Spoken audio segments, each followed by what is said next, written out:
You know, you never actually realize how dusty your piano gets until you start making YouTube videos, and then so much dust. Anyway, some of you already know this. I'm actually studying a bit of improvisation at the moment. I've always been like a little bit interested, but not quite interested enough to focus on improvising instead of like the sort of classical stuff and the kind of film music and stuff I like. But lately I've got quite into it, and some of this stuff is really amazing to me. So I want to share with you a method I was recently reading about. It's incredibly simple, and you actually get, a lot of reward for your effort. I'm going to break it down into just like 4 little steps. Very straightforward. These things, you can kind of add steps indefinitely and get more and more complex, but I'm going to sort of keep it fairly simple. So today we're doing improvising with major 7th chords and also major pentatonic scales. Don't be put off by the kind of technical speak, because actually it's incredibly simple, and a lot of you, I know many of my students watching, will kind of already know the basics of this. So, okay, so step 1, you take a major scale. Any major scale. So we'll do C because C is easy. So we have C, D, E, F, G, A, B, C. Okay, there's our major scale. Now we're going to play the triad of that scale on our left hand. So for anyone that doesn't know, the simple major triad is the 1st, 3rd, and 5th note of the major scale. So in this case, that will be C, E, and G. And then we are going to add the 7th note of the scale. So 7th note of C major, C, D, E, F, G, A, B. Okay, and that's it so far. I've just realized, for some reason I have this written as 2 steps in my notes. The first step was choosing a major scale. I don't know if that really warranted its own step. But yeah, step 1, take a major scale. Step 2, play the triad and add the 7th note. So now we have a major 7th chord. Okay, C major 7. All right, step 3, we're going to add our right hand. And our right hand is going to do something a little bit different. It's not necessarily going to play a chord. We're going to play the major pentatonic scale. That kind of sounds more scary than it is. Pentatonic just means 5, so it's a 5-note scale. Easier than a normal scale.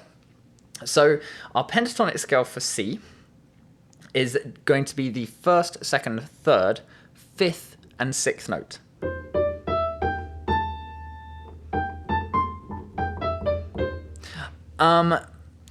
It might be easier to think of it more like you're just playing a major scale, but you're leaving out the 4th and 7th note. Okay, so I'm just gonna do that again for the sake of the camera. So C, D, E, G, A, C.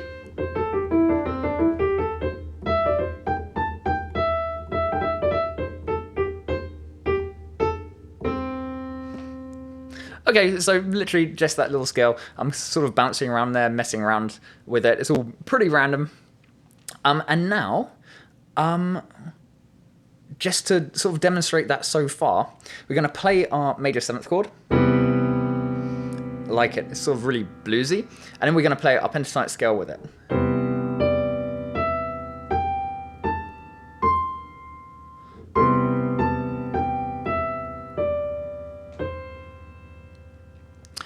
Okay, so that's that. Fairly, straightforward.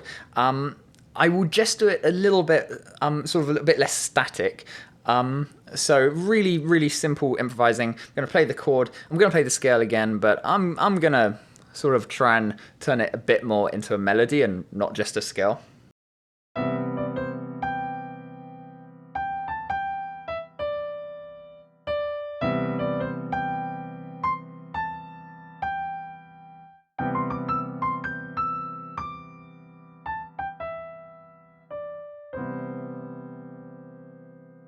Okay, obviously it gets easier once you've played around in the scale a bit. You get used to the fingering, and you know, I was moving between octaves there, but I really wasn't doing anything other than just playing those notes in different octaves. Before I go on to the fourth step, I'm just going to go through that whole process again, but with a different major scale, because that's going to be pertinent to our fourth step. So we just did C. C goes very nicely with F. C major to F major is very nice. So we're going to do the same thing in F major. So our F major scale, F, G, A, B flat, C, D, E, F. If we take the triad of F major, we have F, A, and C. If we add the seventh note, 2, 3, 4, 5, 6, 7, that's E. Okay, so our F major seventh chord is F, A, C, and E. It sounds, you know, kind of the same as the C major 7. It's just higher up. And now we're going to play the major pentatonic scale on F instead of C. So F major would have F, G, A, skip over the fourth note, and then C and D.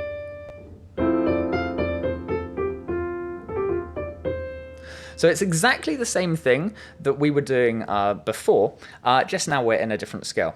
And just to clarify something, the reason we skip the fourth note of the scale is because on our left hand we're playing the third note of the scale, so that's a major third, and the fourth note of the scale is one semitone above the third. You can absolutely make that work. You know, jazz sort of does like to have clashing notes sometimes,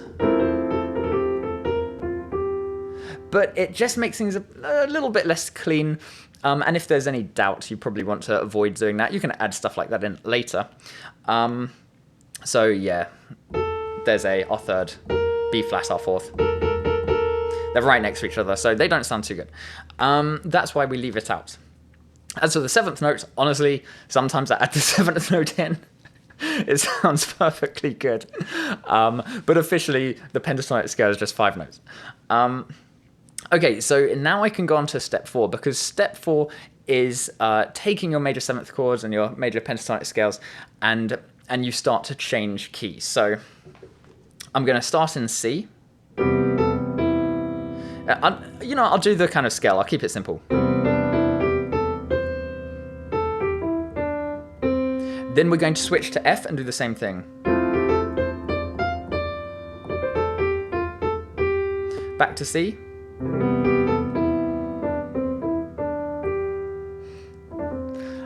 I find it really difficult to just stay, to just do the scale going up and down. It's not my fault, but I think you'll find it so easy that as long as you can play the major scales, you're going to adapt very quickly and be able to do that. Okay, so combining different keys. I'm not going to run through lots of key signatures, but I'll do a little bit. So let's go. So I have C. We'll go to F. I cheated a little bit. I played the seventh kind of by accident because it came from C. Anyway, it doesn't matter. I'm going to go to E flat now. Let's see how that works. Back to F. C. E flat again. I chose E flat because it's kind of a quirky one. C major has no black notes, and then E flat has 3 flats, which is C minor. I chose it to be awkward, but it still works. So C, now to F. E flat. Not quite as clean, but it still works. Let's go to D major 7. A flat. Back to C.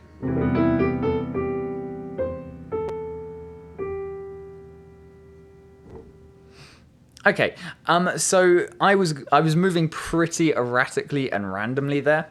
I really just wanted to demonstrate that you can kind of go to anything, and as long as you're sticking to this formula, major seventh chord, major pentatonic chord, it doesn't really matter where you go, it's going to sound all right. I just want to try this. C major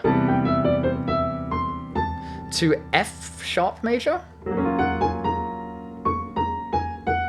C major, F sharp. Yeah, you know, it kind of works. It does work. This is why I wanted to do this video, because this is kind of blowing my mind. I know I'm really late to the party here, but, you know, if you've spent your whole life sort of studying essentially classical, and then you come over to jazz, and suddenly there's like all these like simple formulas you can follow, and it's just really effective. I mean, I think you could probably, if you walked into a restaurant and sat down at the piano and just started messing around in this, you could probably like bluff your way for at least an hour. People just thinking that you were, you know, a jazz pianist or something, because people aren't really listening. There's just a pleasant sound in the background. Anyways, so that's kind of it. But I have a couple tips as well.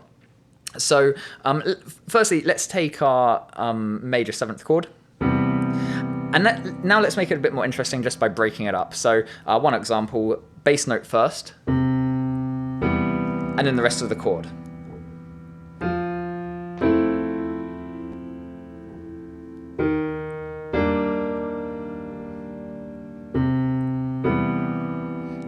Sort of reminiscent of that, the Eric Satie, the gymnopody, like, how do you say that? I don't know. But there's a really famous piece. Can't remember how to play it. But, ooh, that was really wrong. Oh.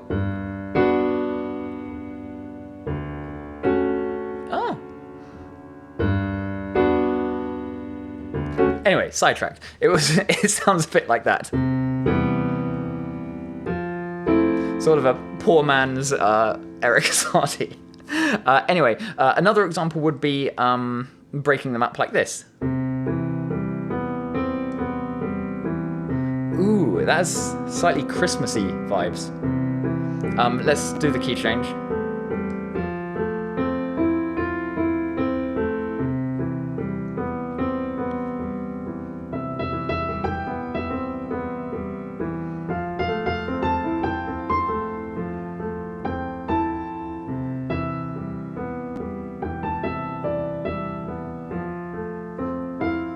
Yeah, anyway, so that's quite Christmassy.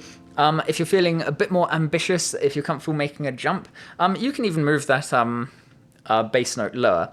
So you could go like a...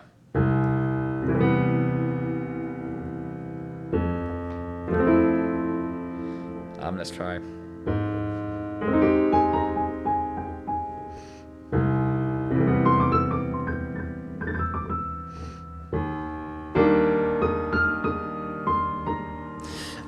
yeah, so break up the chord, do something a bit more interesting with it. It doesn't have to be so static. Obviously stay within, you know, your comfortable limits. You don't want to start trying to fly around the piano to be really impressive and lose control. That's something I'm guilty of sometimes. There's a certain point where you kind of...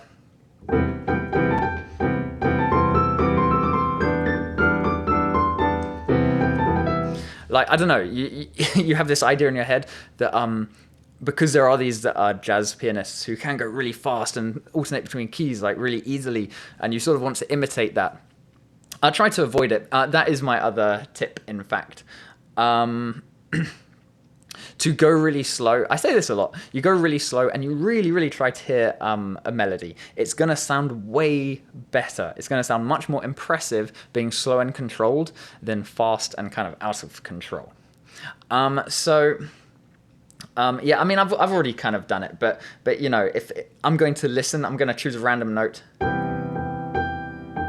press it a few times, get used to it.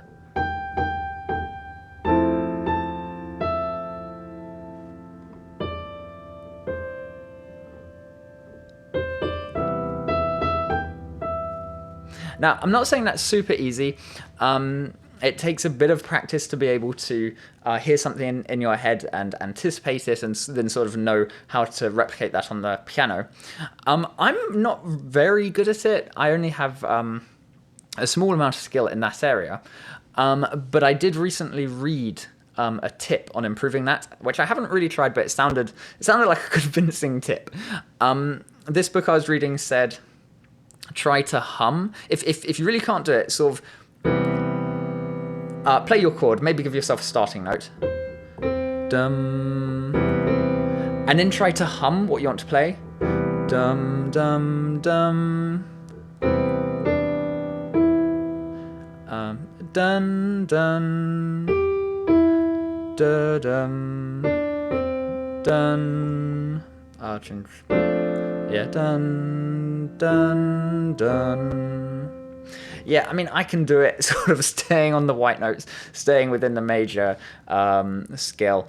This is something I assume I'll improve at studying this. The last thing I want to say about this particular method is, yes, it's all well and good. It's all pretty simple. But if you know some other chords, like I don't really yet, but I do know, for example, C major 13, and I like it.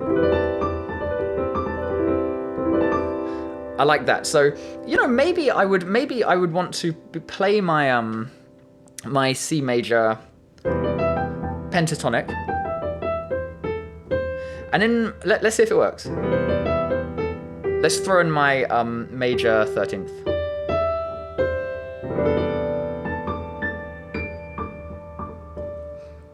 Yeah, you know, it makes it a bit more interesting. Maybe I also happen to know like the C minor minor 7.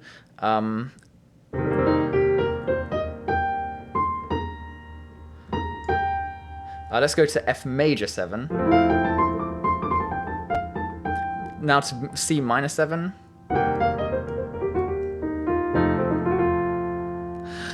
Okay, so, you know, really don't worry if you didn't understand that. All I'm saying is take this simple method of major 7th chord, major pentatonic chord, play around with that, and then if there's anything else you know, like 7th chords, minor 7th chords, 9th chords, just diminished chords, whatever, throw it in and see what happens and experiment. Anyway, I was really excited about that little discovery, and I really wanted to share it. So I hope that was entertaining for you, and I hope you go away and try it, especially if you're one of my students. Yeah, it will prove that you've watched my video, actually. Go away and practice that, and then impress me in our next lesson. Anyway, thank you very much for watching, and hopefully I'll see you in the next one.